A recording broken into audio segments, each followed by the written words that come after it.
Episode की शुरुआत में हमें लाइटिंग होते हुए दिखाई देता है। एक बूढ़े मास्टर लाइटिंग को देखकर कहते हैं, विकास के लिए हमारे पास एक सौभाग्य होना चाहिए। वो बूढ़े मास्टर अपने सारे डिसाइपल को बुलाते हैं और कहते हैं, ऐसे बुराई में देश खत्म हो जाएगा। आज रात अजूरा प्रोविंस में जन्म सभी बच्चों को इम्पेरियल सिटी ले आओ। सारे डिसाइपल वहाँ से चले जाते हैं। इसके बाद मास्टर आकाश की ओर देखकर कहते हैं, आकाश में असमान चिन्ह का मतलब है कि एक डिवाइन बॉडी जन्म लेने वाला है। सारे डिसाइपल आज जन्म लेने वाले बच्चों को इम्पेरियल सिटी ले जा रहे होते हैं। अभी हमें दिखाया जाता है कि कोई चू मनर में दरवाजा खटखटा रहा था और कहता है, दरवाजा खोलो, दरवाजा खोलो। अंदर से एक आदमी दरवाजा की ओर जाते हुए कहता है, मैं जा रहा हूँ, किस लिए जल्दी है, और दरवाजा खोल देता है और कहता है, तुम यहाँ हो। तभी हमें पता चलता है कि दरवाजा खटखटाने वाला हमारा हीरो चूफांग है। चूफांग कहता है कि सॉरी बड़े भाई। चूफा का बड़ा भाई चूफा को देखते हुए अंदर ले आता है और कहता है, छोटे भाई, इम्पेरियल आर्मी हर जगह से छोटे बच्चों को ले जा रहा है, तुम बाहर आ जाने की हिम्मत क्यों कर रहे हो।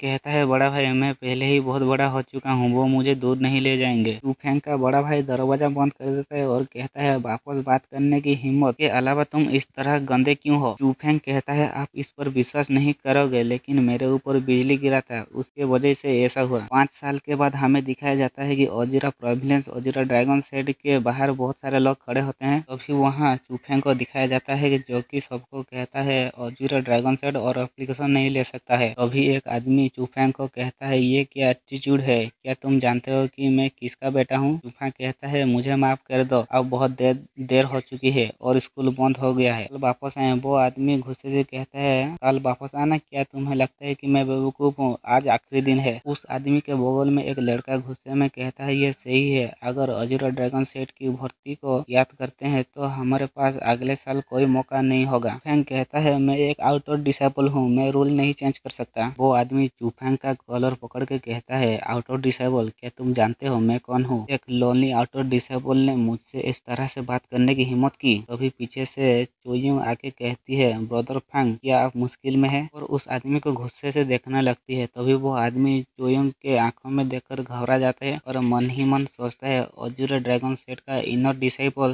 डिसेबल यहाँ क्यों आ गया है, क्या वो इस लड़के को जानता है। वो आदमी चोयू से कहता है, ये कुछ भी नहीं हो रहा था, मैं बस इस छोटे भाई से कुछ प्रश्न पूछ रहा था। चोयू कहता है, मैं तुमसे बात नहीं कर रहा था। तभी वो आदमी घबरा जाता है। चूफैंग कहता है, मैं ठीक हूँ, इसे भूल जाओ बिग सिस्टर। चोयू गुस्से में उन दोनों को भगा देती है और कहती है, चले जाओ, यहाँ वापस मत आना। चूफैंग कहता है, इसके लिए धन्यवाद। चोयू कहता है, तुम अभी भी मुझे सीनियर सिस्टर कहते हो, अब तो हम एक ही फैमिली से हैं, तुम अब भी मुझे सीनियर सिस्टर कह के बुलाते हो। फैंग नर्वस होते हुए कहता है, सॉरी कजन। चोयू कहती है, ब्रदर फैंग, तुम अब इस तरह से नहीं जा सकते। चूफैंग कहता है, तुम्हारा क्या मतलब। चोयू कहती है कि क्या तुम्हें नहीं पता कि मेरा मतलब क्या है। तुम अपने पूरे लाइफ में आउटडोर डिसेबल के रूप में रहना चाहती हो, नॉर्मल लोग भी तुम्हें बुली करते हैं। हमें बताया जाता है कि अजूरा ड्रैगन सेट में डिसेबल को 3 भाग में डिवाइड किया गया है। पहला आउटर कोड, दूसरा इनर कोड, तीसरा कोर डिसेबल। ये डिसेबल ग्रीन, पर्पल और रेड कलर के यूनिफॉर्म पहनते हैं। सब लोग जानते हैं कि अजूरा ड्रैगन सेट के आउटर रिंग के डिसेबल सबसे बेकार होते हैं। चोयू चूफैंग को कहती है कि तुम आउटर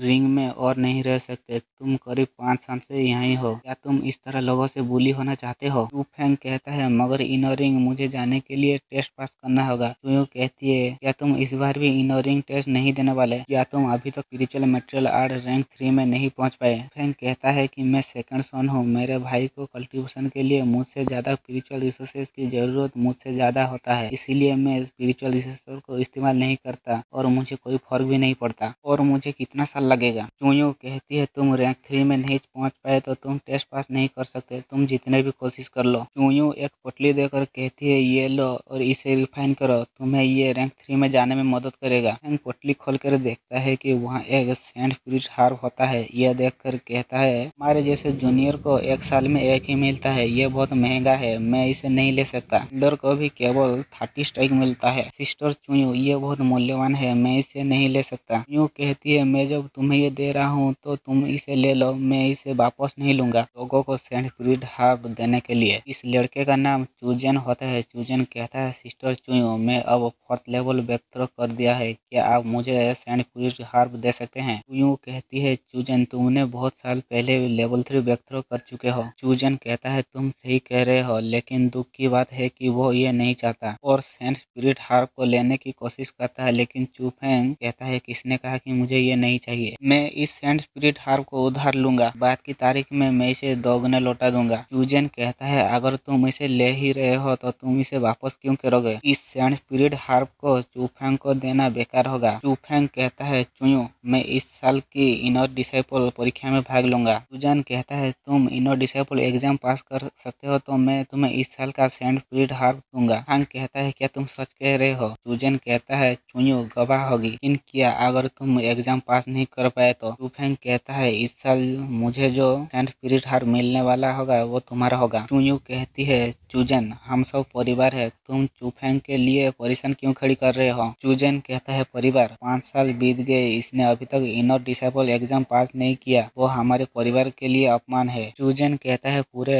चू परिवार में उसे कौन पसंद करता है। चूफेंग कहता है मैं कबीले के अंदर शर्मिंदा नहीं हूँ। चूजन कहता है तुम नहीं हो, हम 10 दिन में असेसमेंट में जान जाएंगे। चुयो चूजन से कहता है अपने कमजोर भाई को धमकाते हुए तुम्हें खुद पर शर्म आनी चाहिए। कहता है कोजन धन्यवाद, इसके साथ मैं अपने आप को परिवार के लिए साबित करूंगा।